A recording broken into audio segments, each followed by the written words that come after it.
네, 반갑습니다. 성경께 들어올게 예레미야서 이제 거의 끝이 보입니다. 네, 이제 42장 마무리했고 43장 넘어갈 텐데요. 42장에 예레미야 마지막에 남유다 백성에게 이렇게 말합니다. 여러분이 하나님이 말씀하시면 다 실천하고 따르겠습니다라고 말했는데, 하나님이 이집트에 가지 말고 이집트에게 도와달라고 말하지 말고 하나님의 말씀을 따라서 바벨론에게 항복을 하고, 그리고 바벨론에게 저항하지 말라고 말씀을 했는데도 불구하고 남유다 백성이 그 말을 따르지 않습니다. 그래서 예레미야가 말하죠. 나는 여러분에게 오늘 이 모든 것들을 다 말씀드렸습니다만 여러분 하나님이 주신 말씀을 들었는데도 따르지 않았습니다. 그러므로 여러분이 가서 정착하기 바라는 그곳에서도 전쟁과 기근과 연병으로 죽게 될 것을 알아두십시오. 자, 이렇게 말하고 나니까 남유다 사람들이 이제 예레미야에게 항의를 한다고 봐야 되나요? 아니면 예레미야의 말을 오해한다고 해야 되나요? 그들의 대답이 이겁니다. 당신이 틀렸다는 거예요. 오늘 43장 1절부터 보면 주 하나님이 그의 백성에게 지시하신 모든 말씀을, 곧 그들의 하나님이신 주님께서 예레미야에게 보내주신 그 말씀을 다 들었는데도 불구하고 호사의 아들 아사랴와 가레야의 아들 요하난과 고집이 센 모든 사람이 예레미야에게 이렇게 말했다는 거예요. 여러분, 이 두 인물 아사랴와 요하난이 누군지 정확히는 모릅니다만 어쨌든 남아있는 남유다의 지도자였을 것으로 생각할 수 있습니다. 그런데 이 사람들이 뭐라고 말하냐 하면 예레미야, 당신은 거짓말을 하고 있다는 거예요. 하나님께서 우리가 이집트로 가는 것을 안 된다고 하셨을 리가 없다. 그죠? 이거 좀 약간 예레미야 읽다 보면 지겹잖아요. 한 얘기 또 하고 그러는데, 한편으로 보면 하나님이 우리한테 그렇게 또 하고 또 해도 못 알아먹으니까 하나님이 우리에게 계속해서 말씀하시는 것하고 크게 다를 것 없다 이렇게 생각을 하는데, 첫 번째는 그거예요. 하나님이 그랬을 리 없다. 미치겠죠. 여러분, 이게 제일 힘든 겁니다. 자기의 생각을 하나님의 생각이라고 우리가 늘 착각하고 사는 거 있잖아요. 이게 참 어려운 문제인데, 절대로 하나님이 당신한테 그렇게 말했을 리가 없고, 그러니까 당신은 거짓말하고 있고, 또 하나는 뭐냐면 만약에 당신이 진짜 하나님으로부터 그 말씀을 들었다고 생각한다면 또 하나의 가능성은 당신과 함께 있는 바룩이 여러분 보면 42장에 보면 하나님의 말씀을 예레미야에게 주시면 바룩이 썼잖아요. 그리고 바룩이 가서 전하고 바로 예레미야의 말씀을 기록했는데, 바룩이 당신을 속여서 바룩이 바벨로니아 사람들의 손에 우리를 넘겨주려고 당신을 속이게 된 겁니다. 당신을 꿰은 겁니다. 이렇게 말을 합니다. 그러니까 이 사람들의 주장은 뭐예요? 예레미야, 당신의 하나님 말씀을 오해했거나 아니면 하나님의 말씀을 거짓말하거나 아니면 바룩한테 속아서 우리한테 이집트에 가지 말라고 하는 것, 이렇게 말하는 겁니다. 자, 거기에 대해서 예레미야는 뭐라고 대답을 하냐면, 자 보죠. 대답하기 전에 일단 그래서 이 사람들이 어떤 일을 취하는지 보죠. 자, 남유다의 남은 지도자들과 그리고 모든 고관들이 유다에 살아남은 사람들을 모두 데리고 어디로 가느냐? 이집트로 가요. 거기에는 남자와 여자, 6절입니다. 어린아이와 공주들, 근위대장 느부사라단이 사반의 손자요 아히감의 아들인 그달리아에게 맡겨놓은 모든 사람. 여러분, 그달리아에게 맡겨놓은 모든 사람이 누구죠? 어디 있던 사람들이죠? 네, 혼자 말하고 혼자 대답해야 되는. 기억나시나요? 그달리아가 3개월 만에 죽었잖아요. 총독으로 임명되자마자. 어디서 죽었죠? 미스바에서. 사람 모아놓고 남유다의 남은 자들이 미스바에 다 남았고, 거기에 예레미야가 갔잖아요. 땅을 준다고, 보상을 주겠다고 바벨로니아의 그 장군이 말하는데도 불구하고 아니다, 난 필요 없다 그러고 미스바에 갔는데 그달리아가 살해당하잖아요. 그래서 결국 그 미스바에 있던 사람들을 이제 그달리아가 죽고 이제 군 지휘관들과 앞에 말한 요하난과 뭐 이 사람들이 데리고 어디로 가느냐? 이집트로 끌고 가는 거예요. 근데 거기에 누가 포함되어 있느냐? 여러분, 예레미야와 바룩도 데려갔더라라고 되어 있어요. 그러면 여러분 참 아이러니하잖아요. 예레미야가 뭐라 그랬어요? 이집트로 가지 마라. 가면 전쟁과 기근으로 죽을 거다. 절대로 가지 마라. 그 말씀을 전하다가 오해받고 그 말씀을 전하다가 채찍도 맞고 그 말씀을 전하다가 미움을 받는데 결국 예레미야도 끌려가요. 예. 이 뒤에 가서 뭘 했느냐 이제 보게 될 거예요. 예레미야가 이집트에 가서 무엇을 하는지를 보게 될 텐데, 자, 이 장면에서 여러분 보면 이 모든 사람들 데리고 이집트 땅으로 가는데 그 머문 곳이 어디냐면 다바네스다라고 되어 있습니다. 자, 그곳에서 예레미야가 뭘 했느냐? 9절을 볼까요? 너는 너의 손으로 큰 돌을 날라다가 다바네스에 있는 바로의 궁 대문 앞 포장된 광장을 파고 유다 사람들이 보는 앞에서 그 돌들을 묻어라. 10절, 그런 다음에 너는 유다 사람들에게 이렇게 전해라. 나 만군의 주 이스라엘의 하나님이 말한다. 내가 사람을 보내어 나의 종 바벨로니아 왕 느부갓네살을 데려오겠다. 그러면 그는 내가 묻어놓은 이 돌들 위에 자기의 보좌를 차려놓고 그 위에 차의를 칠 것이다.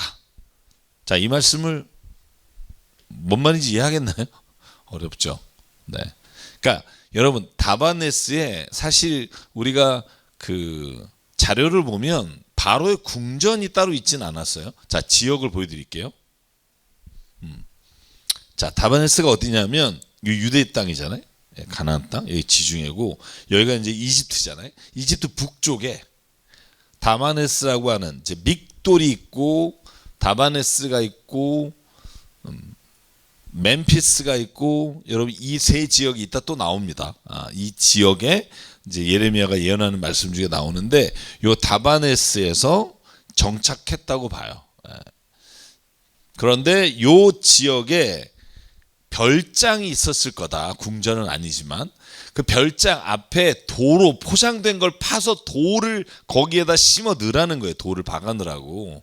아니, 참 예레미야는 참 살면서 참 이상한 짓 많이 하는 게 너무 불쌍하기도 한데, 왜 박아 놓으라고 하냐 하면 느부갓네살 왕이 반드시 여기를 쳐들어와서 이 나라를 망하게 할 텐데 그때 그 박힌 돌을 파낼 거다. 그러면 너희들은 알게 될 거다. 하나님의 예언대로 이집트에 느부갓네살이 와서 이 돌을 파내고 이집트를 점령하고 멸망할 거다. 근데 여러분, 이집트가 어떻게 멸망하죠? 과정을 좀 역사적으로 보면, 여러분 그거 기억나시나요? 그 갈그미스 전투라는 거 내가 말하면서도 기억나실지 모르겠지만 BC 609년에 여러분 갈그미스가 어디냐면 이 위쪽이에요. 그러니까 이스라엘 위쪽, 시리아 쪽, 그 갈그미스가 있는 곳에서, 내가 지도를 뒤에 넣었나 보다. 갈그미스 지역에서 이집트하고 바벨론하고 전쟁을 해요. 그러니까 유다 위쪽이잖아요. 그러니까 거기서 전쟁을 하고 있는데 애굽이 아시리아를 도우러 가요. 아시리아하고 바벨론하고 전쟁을 하는 거죠. 아시리아가 멸망하기 전에. 그때 애굽이 아시리아 편을 들어서 군대를 이끌고 이스라엘을 지나서 여기 갈그미스로 가요. 가는데 여러분, 그 가는 걸 막아선 왕이 누구죠? 갈그미스 전투를 애굽이 올라가는 걸 막다가 전쟁에서 죽은 열왕기하에 나오는 왕이 있잖아요. 종교개혁을 한 왕, 율법전을 찾아낸 왕, 요시아예요. 요시아가 하나님의 뜻대로 살았는데 막판에 애굽이 아시리아 전쟁을 도와주려고 가는 갈그미스로 가는데 여기 무깃도라는 데서 애굽의 느고 왕하고 마주쳐서 싸우다가 요시아가 죽어요. 그게 BC 609년. 이걸 제1차 갈그미스 전투라고 해요. 근데 이 갈그미스 전투가 또 한 번 있었어요. BC 605년에. 605년에 갈그미스 전투가 있었는데 그때야 바벨로니아가 이집트를 이기게 되고, BC 567년에 여러분이 아는 것처럼 느부갓네살이 이집트를 쳐들어가서 이집트를 멸망시키진 않고 점령해요. 완전히 멸망되는 건 언제냐면, 여러분 언제일까요? 우리가 아는 때예요. 연결은 못 시킬 수 있지만, 우리 이스라엘 백성이 다시 본국으로 돌아온 게 몇 년이죠? 586년에 망하고 BC. 그리고 몇 년도에 다시 돌아오냐면 538년. 그러니까 굉장히 짧은 시간 만에 돌아오잖아요. 그런데 우리가 왜 70년이라고 하냐면, 성전이 세워진 시점부터 586년을 계산하니까 516년, 586년 해서 70년이다. 우리가 그렇게 계산한다고 얘기하면 기억나시죠?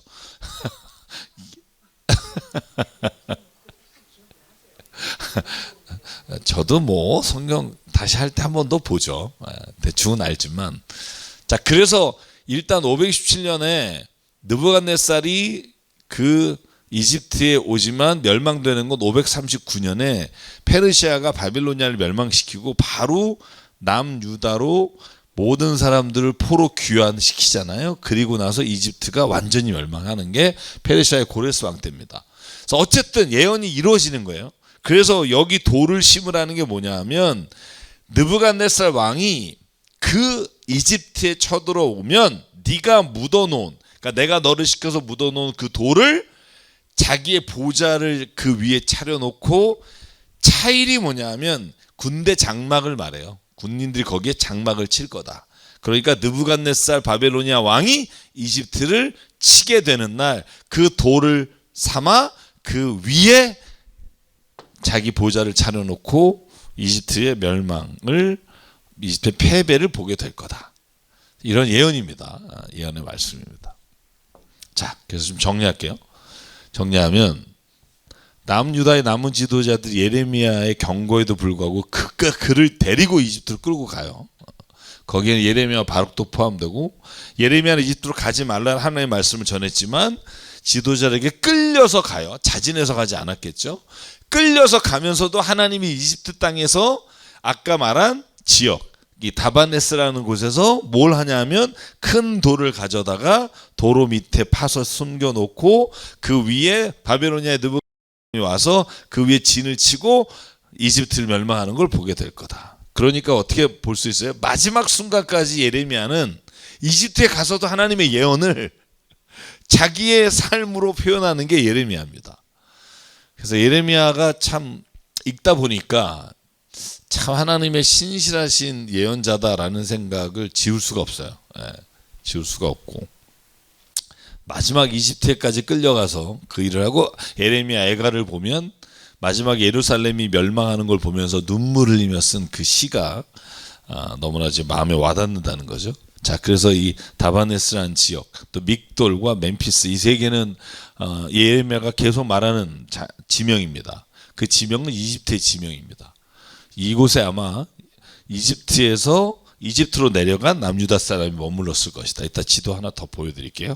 자, 그리고 이제 마지막 43장의 12, 12, 13절에 보면, 자, 이집트의 멸망을 이제 예언합니다. 어떻게 멸망하냐 하면, 자, 그가 와서, 느부갓네살 왕이죠. 바벨로니아 느부갓네살 왕이 치면 연병에 걸려 죽은 자는 연병에 걸려 죽고, 포로로 끌려가는 끌려가고, 맞아 죽을 자는 칼에 맞아 죽고, 그리고 이집트의 신전들의 불을 놓아 신상들을 태우거나 전리품을 가지고 갈 거고, 마치 목동이 자기 옷에서 벌레를 잡아내듯이 이집트 땅을 완전히 탈탈 털어서 그것을 다 가지고 떠날 거다. 그러므로 태양 신전의 돌기둥을 부수고 이집트의 신전들을 불살라 버릴 것이다. 여러분, 이게 이대로 이루어지잖아요.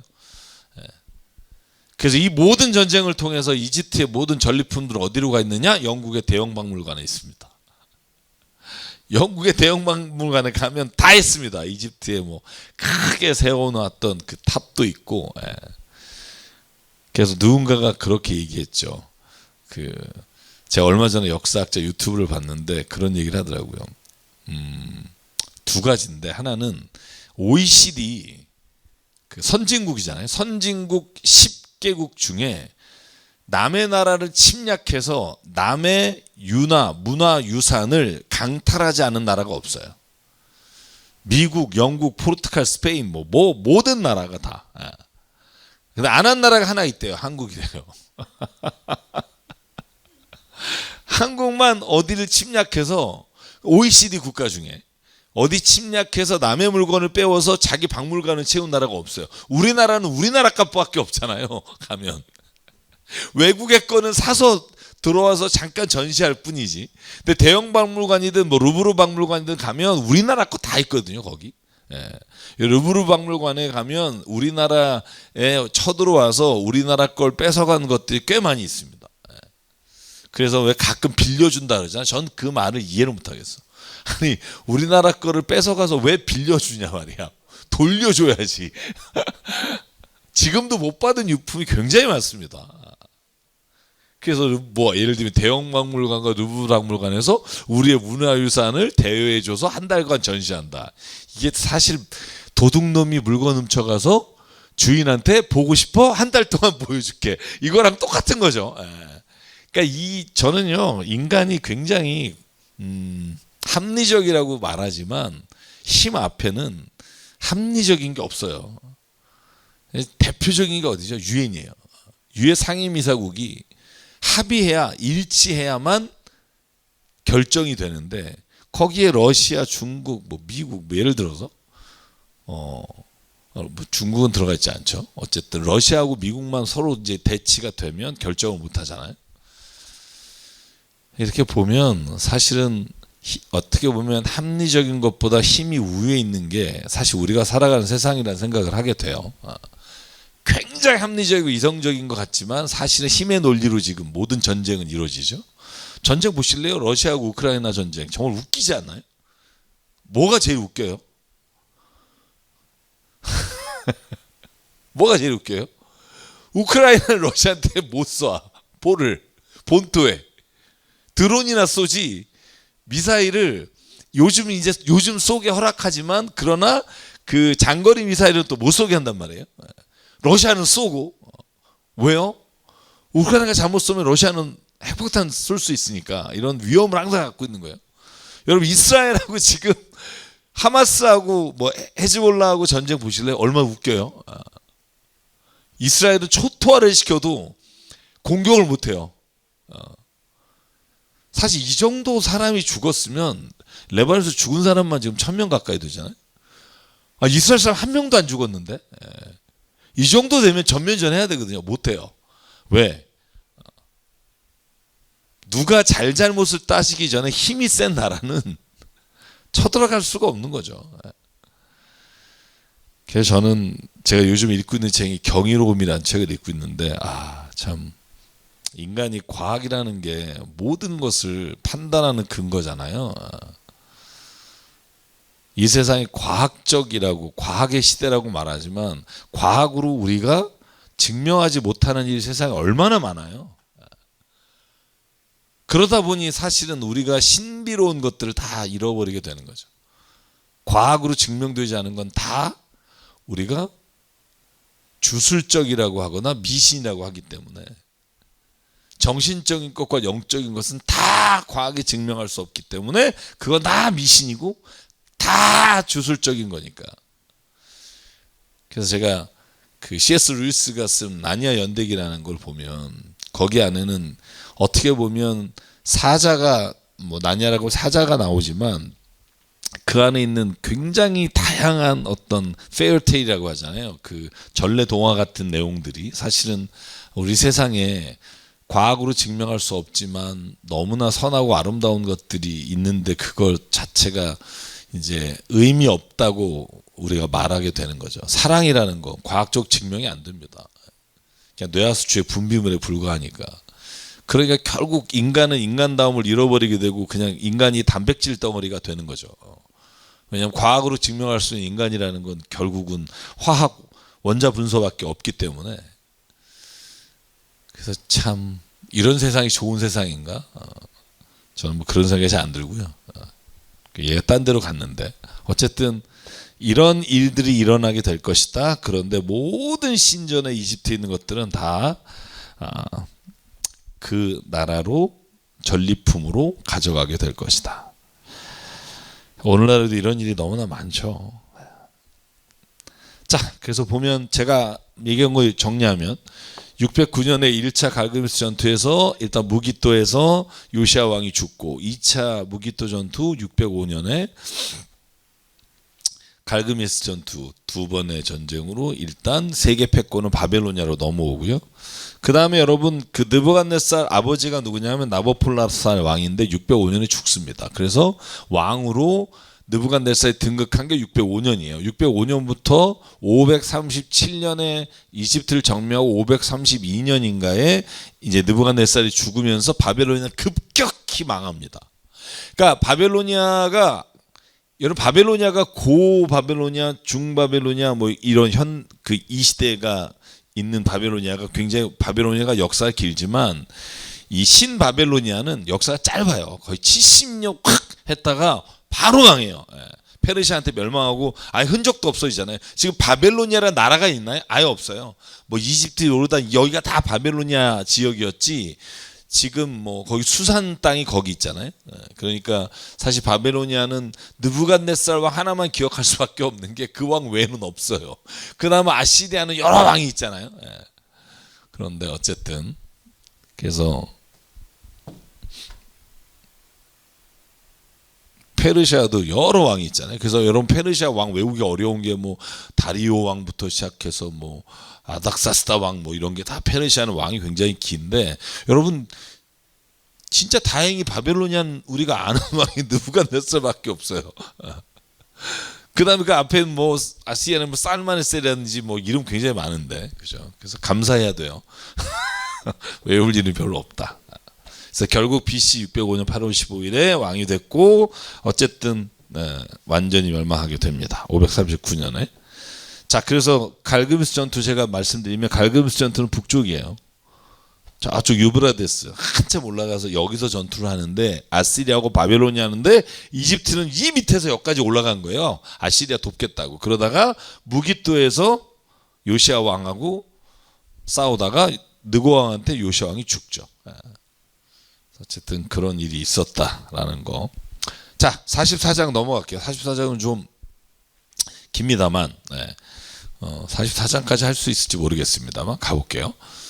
자, 44장에 남유다가 멸망한 이유에 대해서 주님이 말씀하시는 거예요. 자, 이건 앞에도 나왔기 때문에 정리만 한번 할게요. 자, 이집트 땅에 사는 모든 유다 사람들. 자, 이 말씀은 근데 이제 대상이 달라지죠. 옛날에는 어디서 얘기했죠? 남유다에서 말했죠. 너네들이 회개하지 않고 너네들이 우상을 섬기면 망하게 된다. 근데 지금은 망해서 이집트로 간 사람들에게 예레미야가 예언하는 거예요. 상황이 좀 달라요. 근데 그 지역이 어디냐? 아까 제가 보여드린 대로 믹돌과 다바네스와 멤피스. 아까 보여드린 이집트 북쪽에 있는 나일강 주변의 땅입니다. 유대 사람들에게 전하라. 그래서 예레미야가 거기서 말씀을 전하는 거예요. 자, 뭐라고 전하냐 하면 나 만군의 주 이스라엘 하나님이 말한다. 내가 예루살렘과 유다의 모든 성읍에 내린 모든 재앙을 너희가 분명히 보았다. 보아라, 그 성읍들은 오늘날 아무도 살지 않은 폐허가 되었다.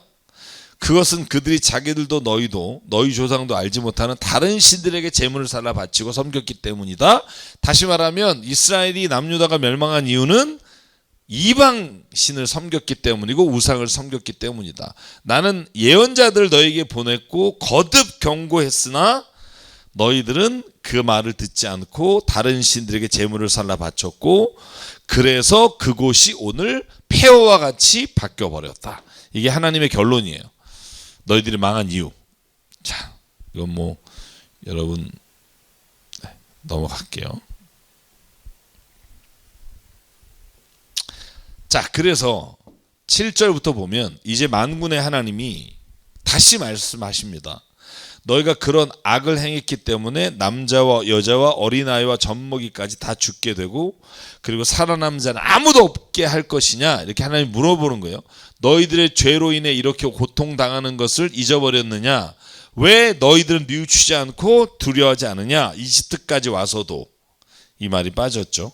내가 너희와 너의 조상에게 준 나의 율법과 윤례를 지키지 않았기 때문에 11절 하나님이 이렇게 작정하셨다. 내가 너희를 재앙 내리기로 작정했고 모두 멸종시키겠다. 자, 제 질문 하나 드릴게요. 하나님이 모두 멸종시키겠다, 멸망시키겠다, 이거 완전히 진멸하겠다라고 하는 건데 그렇게 하셨나요? 그렇게 하셨나요? 안 하셨잖아요. 그럼 이 뻥인가요? 제가 여러분에게 하나님 이거 뻥치요? 왜 진멸하겠다고 해놓고 진짜 웃긴 게 46장 가면 내가 너희를 다시 돌아오게 하겠다. 너희들을 다시 회복시켜 주겠다. 이방신을 섬기지 마라. 이렇게 애원을 해요. 왜 이러는 걸까요? 진짜 하나님 왜 이러는 걸까요? 저는 그래서 이게 참 얘가 여기다 적었는지 그 뒤에 적었는지 모르겠지만 하나님이 왜 이렇게 멸망시키겠다고 해놓고 사람들을 남겨두고 그 사람들을 회복시켜주고 내가 너희들 도와주겠다고 하고 이러니까 사람들이 또 하나님을 두려워하고 막 무서워서 막 그게 아니라 막 하나님 또 살려주겠지 이런 마음을 가지고 또 하나님의 말씀을 거역하는 일이 반복되는 게 아닌가? 라는 생각을 하면서 왜 이러시는 걸까? 재앙을 내기로 결정하고 멸종시키기로 하셨으면 멸종을 하시면 되는데 그럼 우리가 없었겠죠. 일단 첫째 우리가 지금 없었겠죠. 저는 이 부분을 사실은 세상 사람들이 뭐 하나님이 뭐 율법을 따라 살지 않으면 벌하겠다고 해놓고 뭐 다 살려주고 이런 것들을 보면서 하나님에 대해서 또 하나님이 왜 말한 거 지키지 않냐, 왜 잘못한 놈 다 죽인다며, 왜 그럴까요? 일단 여기에 뭐 적어놓은 건 그런 겁니다. 남유다 사람들 하나님 말씀을 거역해서 하나님에게 벌을 받아서 이런 고난을 당하는데 남유다 사람들은 자기네들이 잘못한 게 없는데 하나님이 자기네들을 벌했다고 생각해요. 자, 그걸 뒤에 보면 자 이런 이 뒤에 나오는데 참 볼게요. 자, 유대에서 살아남은 사람 가운데 이집트 땅에 머무기로 작정한 자들 내가 없애버리겠다. 그러니까 이집트에 있는 사람도 없애버리겠다요. 자, 아까 멸종시키겠다에 이어서 그들은 모두 이집트 땅에서 멸망할 것이다. 모두예요. 전쟁과 기근으로 망하게 될 것이다. 가장 낮은 사람부터 높은 사람 모두 죽을 것이고 그들은 전쟁과 기근으로 죽고 원망과 놀라움과 저주와 조소의 대상이 될 거고 내가 전쟁과 기근과 연명으로 예루살렘을 벌한 것과 똑같이 이집트 땅에서도 똑같은 벌을 내리게 될 거다. 유다에서 살아남은 사람들 가운데 이집트 땅에서 머물러고 들어간 사람들 가운데는 살아남거나 죽음을 모면한 사람이 하나도 없을 거다. 그죠? 그들이 돌아가서 살기를 갈망하는 유다 땅으로는 돌아간 사람이 아무도 없을 것이다. 몇 명의 피라미드를 제외하고는 아무도 돌아가지 못할 것이다. 여기서 이제 여지는 남겨둬요. 몇 명을 빼고는 돌아가지 못할 거다. 하나님 왜 이렇게 하시는 걸까? 제가 여기 왜 이렇게 말씀하시는 걸까?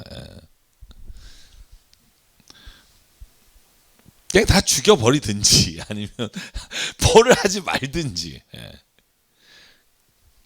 이게 질문이에요. 사실 저도 뭐 답이 있는 게 아니지만 아예 진멸하든지 살려주시든지 그냥 다. 그러면 무슨 문제가 생길까요? 첫째, 다 진멸했을 경우. 두 번째, 다 그냥 죄를 짓든 말든 하든 말든 다 하나님이 그냥 아무런 벌도 안 주고 아무런 재앙도 안 주고 그냥 다 살려주시든지. 자, 두 개 다 했을 때 문제가 뭘까? 첫 번째 문제는 하나님한테 문제가 없어요. 우리가 문제야. 아무도 없어. 진멸하면 우리는 없어. 끝이야. 예를 들어 노아 시대에 그냥 멸하기로 해서 멸했으면 그냥 끝인 거죠. 우리는 없을 거고 더 이상 인간이라는 종은 없을 거고. 그러니까 첫 번째는 우리 입장에서 봤을 때 이건 하나님께 살려달라고 해야 될 문제인 것 같아요. 두 번째, 우리 입장에서 보면 그냥 왜 이런 어려움을 주냐 말이야. 그냥 살려주지. 어차피 살려주는데 보니까 뭐 몇 명은 돌아가게 될 거고, 아이 그럴 거면 살려주시든지. 근데 두 번째, 다 아무런 죄의 대가나 잘못한 것에 대해 처벌 없이 그냥 다 살려주면 문제가 뭘까요? 개판 되겠죠. 개판 되지 않겠어요? 그죠? 뭐 장로님은 좀 좋은 표현을 쓰시니까 무지 쏘고, 저는 이제 좀 말을 막 하니까 개판 되는 거죠. 예를 들면 내가 사람을 죽이든 아니면 무슨 뭐 십계명에 나오는 모든 죄를 다 범하든 아무런 처벌과 재앙을 안 내려. 사실 우리가 그런 생각 드는 거 아니야? 아니 뭐 이렇게 우상을 숭배했다고 뭐 자식을 몰록에게 바쳐서 뭐 불태웠다고 해서 뭐 이렇게까지 하시나라고 하지만, 만약에 진짜 하나님이 그걸 심판하지 않으시고 저주하지 않으신다면 우리가 살아가는 세상이 엉망이 될 거예요. 그래서 저는 이게 하나님의 딜레마라는 생각이 들어요. 하나님의 딜레마. 다 죽이자니 내가 창조한 것들을 다 멸해야 되는 거고, 그냥 얘네들 뭐 어려울 텐데 저놈도 마음은 힘들지 않겠어. 사람 죽이고 사람 죽이고 마음도 힘들 텐데 뭐 벌까지 줘. 만약에 하나님이 이러면 그 당한 사람들의 가족이 요즘 진짜 묻지 마 뭐 10대 애를 막 따라가서 죽이고 뭐 강간하고 죽이고 막 이런데, 만약에 하나님이 뭐 저놈도 힘들었겠지 유리창 넘느냐고 뭐 이렇게 생각하면 그 원한과 그 분노에 찬 사람들을 어떻게 우리가 할 수 있냐고. 그래서 저는 하나님의 딜레마인데, 그래서 하나님은 경고하시는 거예요. 죄를 지으면 죽는다. 그리고 이게 그냥 하나님이 그냥 한번 뭐 레토릭으로 하는 게 아니라 진짜 그래야만 돼요. 그런 악한 행위를 한 애는 처벌을 받아야죠. 그래야 하나님의 하나님 되심이 이 땅에서 살아나죠. 하나님의 살아계심이, 하나님 되심이 증명되고. 근데 사실은 이렇게 인간들을 보니까 그렇게 해서는 하나님 되심이 증명되기가 참 어려운 거예요. 모든 인간이 죄를 범하니까. 저는 그래서 십자가밖에는 답이 없다라고 생각해요. 십자가밖에는. 진멸해야 되는데 진멸하자니 하나님이 인간을 사랑하시는 마음이 있고, 사랑하자니 다 죄가 없던 유아무야 하자니 내가 창조한 세상이 엉망이 될 거고, 그러니까 하나님이 찾으신 방법이 십자가를 통해 우리의 죄는 진멸하시고 하나님의 사랑을 통해서 이 땅을 통치하시는 것들. 그래서 진멸하시겠다고 계속 말씀하시고, 하나님의 율법과 규례에는 너희가 죽을 것이다 라고 말하지만, 그러나 하나님은 그 사랑의 법으로 우리를 완전히 멸하지 않고 다시 회복시키시고 돌아오게 하시고 하는 구원의 메시지를 주시는 걸 보면, 저는 진노와 심판의 메시지와 구원의 회복의 메시지는 상충되거나 이율배반적인 게 아니라 하나님 안에 모두가 다 하나님의 마음을 표현하고 있다. 근데 이게 곧 나의 마음이기도 하다. 그래서 저는 성경을 읽으면 읽을수록 하나님을 이해하게 되는 것도 있는 것 같아요. 참 힘드시겠다. 만약에 나보러 하라면 못하겠다. 그런 생각을 하게 돼요. 그러니까 하나님이 이런 거죠. 왜 몇 사람 살려둡니까? 다 진멸하겠다 해놓고 라고 말하는 건 정말 하나님의 그 사랑의 마음을 이해하지 못하는 사람이다. 하나님이 이렇게까지 죄에 대해 진멸하겠다고 하시면서도 인간을 살려주시는 걸 오히려 은혜라고 볼 수 있는 게, 그게 하나님을 믿는 사람의 마음이다라는 생각을 해요. 자, 그런데 여러분, 인간들 보실래요? 제가 여기서 참 구역질이 나는데, 자, 이제 이 이집트로 간 남편과 여자들의 반응이에요. 저도 이거 들으면 죽이고 싶어요. 남편들은 뭐라 그러냐면 이렇게 말하는 거예요. 예레미야가 그렇게 선포했으면 우리가 죄를 졌구나, 잘못했구나 그래야 되는데, 자, 남편들이 말해요. 어떤 놈들이냐면 아내들이 다른 신에게 제물을 살아 바치는 것을 알고 있던 남편들, 묵인했던 남편들이에요. 그러니까 이런 거 보면 뭘 알 수 있어요? 대개 이방 신에게 제사를 드리거나 섬겼던 건 여인이었다는 걸 알 수 있어요. 우리가 왜냐하면 솔로몬 때도 여인들이 다 우상들을 가지고 와서 자기 신을 섬겼고, 자, 뭐라고 말하냐 하면 이렇게 말해요. 자, 하 이집트와 상 이집트, 아까 말한 상하에 사는 이집트의 온 백성의 무리가 예레미야에게 항의를 해요. 당신이 주님의 이름으로 우리에게 무슨 말을 하든지 간에 우리 말을 좀 들어보시오. 당신 말은 내가 못 듣겠소. 우리는 우리의 입으로 맹세한 대로 할 겁니다. 우리와 우리 조상과 우리 왕들은, 우리 고관들은 유다 성읍과 예루살렘 거리에서 하던 대로, 그러니까 유대 땅에 사던 대로 이집트에 와서도 하늘 여신에게 우리는 제사를 드렸소. 하늘 여신에게 제물을 바치고 술 제물을 바치고 하늘 여신을 섬길 때 우리는 오히려 풍족했어, 이런 거예요. 그러니까 여러분 뭘 알 수 있어요? 유다 땅에 있을 때도 이스라엘 백성은 하나님을 섬긴 게 아니라 이방신을 섬긴 거예요. 그래서 우리가 우리의 땅에 있을 때 이렇게 했을 때 잘 먹고 잘 살았는데 왜 이집트에서는 이렇게 유난 떨고 지랄이요? 이런 말이에요. 아니 거기서도 이렇게 해서 잘 먹고 잘 살았는데 왜 당신이 이집트에서 내가 하늘 여신을 섬기고 예를 들면 풍족한 여신을 섬기는 거에 대해서 왜 자꾸 시비를 겁니까? 그땐 재앙도 안 만났는데. 우리가 언제부터 재앙과 어려움을 겪었냐 하면 하늘 여신에게 제물을 바치는 일을 그쳤을 때 그 뒤부터 우리는 부족하게 되고 전쟁과 기근으로 죽었어요. 그러니까 여러분 완전히 생각이 다르잖아요.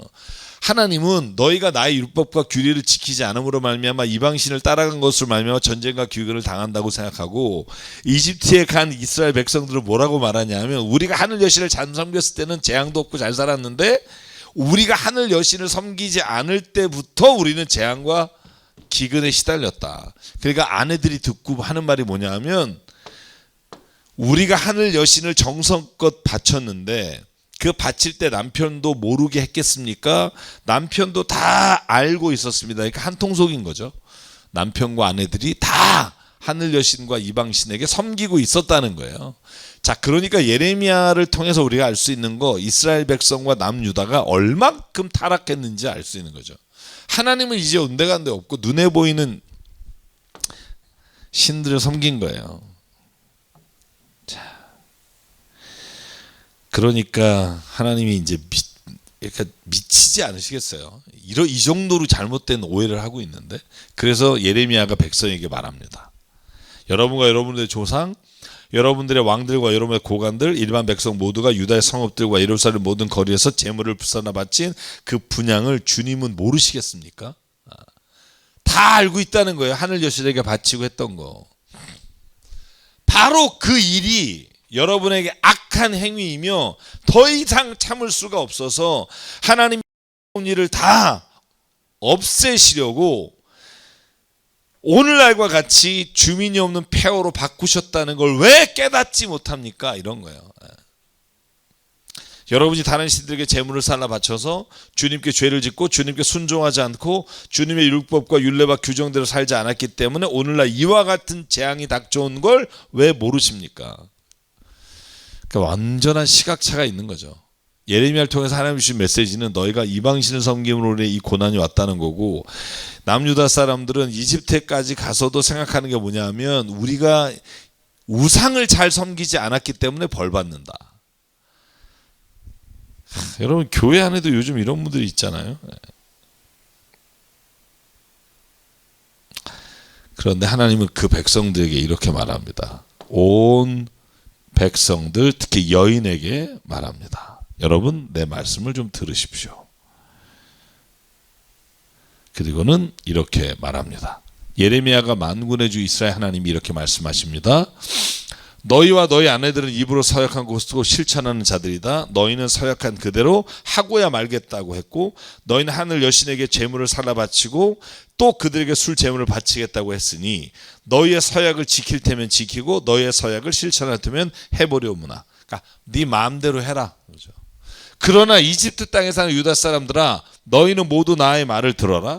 내가 나의 큰 이름을 걸고 맹세한다. 이집트 온 땅에 있는 어떤 유다 사람이든지 이제는 주님의 살아계심을 두고 맹세한다. 나의 이름을 부르지 못하게 하겠다. 이제는 내가 그들을 지켜보겠다. 복을 내리려고 지켜보는 것이 아니라 재앙을 내리려고 너희를 지켜보겠다. 여러분 이때 이게 정말 맞는 거죠. 그죠? 내가 널 보겠어 이런 거죠. 그래서 이집트 땅에 있는 모든 유대 사람들이 멸종될 때까지 전쟁과 기근으로 그들을 죽이겠다. 그죠? 야, 참. 저도 예레미야 읽으면서 이렇게 와 이런 말씀들 자세히 본 적이 없는 것 같아요. 하나님이 이거예요. 너희 지켜볼게. 근데 내가 너에게 복 주려고 지켜보는 게 아니라 꼬투리 잡아서 재앙을 내리려고 보는 거다. 그래서 제가 여기 뒤에 적었어요. 하나님 우리를 지켜보시겠다고 말하는 게 좋은 의미만은 아니라는 거예요. 그러니까 예를 들면 내가 너를 지켜볼게 하는 첫 번째 의미는 내가 너를 돌봐주고 너를 지켜주고 너를 인도해주고 동행하겠다 이런 의미가 있고, 또 하나는 뭐냐 하면 우리의 죄를 지켜보고 심판하시겠다는 거고.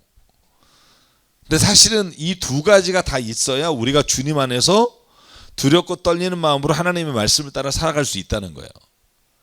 만약에 진멸만 있다 그러면 희망이 없는 거고, 만약에 어떤 죄를 지든지 내가 너희를 구원하겠다 하면 하나님을 두려워하지 않는 거고, 이 두려운 마음과 하나님을 경외하는 마음과 그리고 하나님이 나를 사랑하시고 나를 인도해 주신다는 마음이 함께 있어야만 우리의 인생길이 하나님 안에서 걸어갈 수 있다. 그래서 제가 요즘 계속 제가 전하는 메시지에 이게 있더라고요.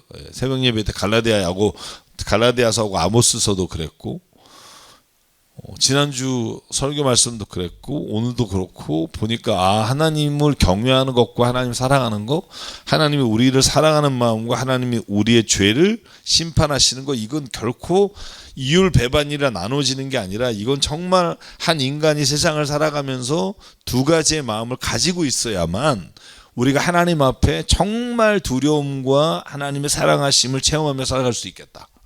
이 두 가지를 놓치지 말아야겠다. 그 생각을 하게 돼요. 점점 좀 명확하게 하게 되는 것 같아요. 자, 그래서 44장 마지막입니다. 하나님이 이제 선포하시는 거예요. 예레미야가 전쟁을 피하여 이집트 땅을 벗어나 유다 땅으로 돌아갈 사람의 수는 매우 적을 것이다. 이집트 땅에 머물려고 내려간 유다에 살아남은 모든 사람이 나의 말과 저희들의 말 가운데서 누구의 말대로 되었는가를 알게 될 것이다. 그러니까 한번 주의 말씀을 따르는 게 살 길인지 하늘 여신에게 제사를 잘 드리는 게 살 길인지는 너네가 결정해라 이런 거죠. 나 주가 말한다. 내가 이곳에서 너희를 벌하고 너에게 재앙을 드리겠다고 한 약속이 반드시 이루어진다는 것을 증명하는 표징은 이것이다. 표징이 뭐예요? 여기에서 나눈 표징이 30절이에요. 만약에 바벨로니아의 느부갓네살 왕이 와서 이 이집트 땅을 점령하게 되면 그걸 보고 너희들은 내 말이 이루어졌다는 것을 알게 될 거다. 자, 그래서 제가 뭐라 그래요? 예언은 지금은 알 수 없으나 나중엔 알 수 있는 거예요. 그래서 바벨로니아 왕 느부갓네살의 손에 넘겨주었던 것과 같이 이집트의 왕 바로 호브라를 그의 목숨을 노리고 있는 그의 원수의 손에 넘겨주겠다. 그걸 보면 하나님의 약속이 이루어진다는 표징이 될 것이다. 그리고 제가 앞에 말한 것처럼 그 일이 40-50년 안에 이루어집니다. 그래서 우리가 깨달으면 항상 늦을 수밖에 없죠. 45장까지 할게요. 45장은 딱 6절밖에 없어서 딱 하면 끝날 것 같아요. 자, 그래서 45장의 예레미야에 대한 하나님의 말씀이에요. 근데 이 말은 꼭 바룩에 대한 말씀을 예레미야가 전해주는 거예요. 자, 이제 이걸 읽어야 좀 두려움이 없어지죠. 이걸 읽으면. 자, 여호와킴이 유다 왕이 되었지 4년. 이게 BC 605년입니다. 그해 예언자 예레미야는 네리야의 아들 바룩에게 주님이 하신 말씀을 받아 적게 했는데 그 내용이 뭐냐 하면 바룩에 대한 내용이에요. 자, 뭐라고 말해요? 주 이스라엘 하나님이 말하는데 바룩에게 이렇게 전하라. 어떤 말이냐면 그대가 언젠가, 그러니까 바룩이 예레미야가 이렇게 말한 적이 있는 거예요. 주님께서 나의 고통에 슬픔을 더하시고 나는 이제 꼼짝없이 죽게 되었구나. 나는 탄식으로 기진하고 마음에 평안이 없다. 이렇게 바룩이 말하는 걸 듣고 주님이 예레미야를 통해서 바룩에게 말하기를 주님께서는 나더러 그대 바룩에게 전하라고 하시면서 이렇게 말씀하셨소. 나 주가 말한다. 나는 내가 세운 것을 헐기도 하고 내가 심은 것을 뽑기도 한다. 온 세상을 내가 이렇게 다스리거늘 네가 이제 큰 일을 찾고 있느냐? 그만두어라. 이제 내가 모든 사람에게 재앙을 내릴 터인데 너만은 내가 보호하여 내가 어디로 가든지 너의 목숨만은 건져주겠다. 나 주의 말이다. 여러분 이게 45장 전체 내용이에요. 그러니까 뭐예요? 하나님은 이런 모든 죄로 인한 심판과 재앙이 있음에도 불구하고 주의 말씀을 따라 살아가는 자에게는 피할 길을 주시고 그리고 보호해 주시고 목숨을 건져주시겠다는 약속을 예레미야를 통해 바룩에게 하시고 그 말씀이 오늘 저와 여러분에게 주시는 하나님의 말씀이 되는 줄 믿습니다. 그래서 오늘 45장까지 오늘 성경 말씀을 읽었는데요. 여러분 혼자 성경 말씀 읽기가 쉽지 않을 때 그럴 때 좀 같이 읽으면서 이렇게 이야기를 좀 정리하면 아마 신앙생활에 도움이 되실 거라고 생각하고요. 다음 주는 저희가 한글날이라 쉬고 그 다음 주하고 그 다다음 주 두 번만 하면 예레미야가 끝납니다. 52장까지 6장 남았으니까 46장까지 하면 7장인데 끝내보겠습니다. 그래서 여러분 이제 10월에 예레미야 끝내고 이제 예레미야 애가와 더 어려운 에스겔로 넘어가도록 하겠습니다. 한 주가 더 행복하십시오. 샬롬.